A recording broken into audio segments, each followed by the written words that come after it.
dimanche au cours d'une cérémonie à l'université militaire d'Imam Ali, béni soit-il, à l'occasion de la fin d'études des étudiants de cette université qui allaient prêter serment et recevoir le grade. Le guide suprême de la révolution islamique a indiqué que les forces armées de la République islamique d'Iran étaient les forteresses solides du pays. Il a ajouté que le peuple iranien soutenait les forces armées et les considérait comme sa partie intégrante. Le guide suprême de la révolution islamique a souligné que les forces armées iraniennes comptaient parmi les éléments les plus importants de l'autorité et du pouvoir national.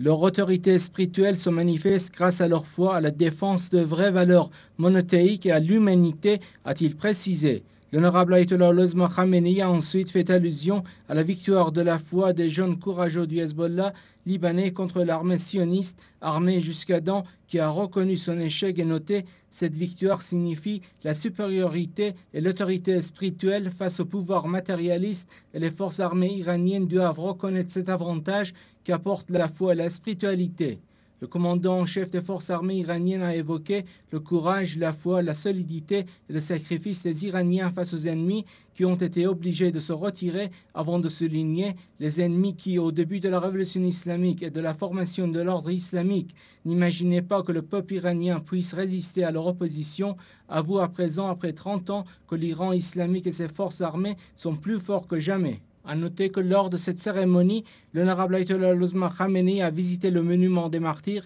et rendu hommage aux martyrs des 8 années de la défense sacrée. Il a également passé en revue les unités militaires présentes avant de décerner des récompenses et cadeaux aux officiers, professeurs et étudiants élus.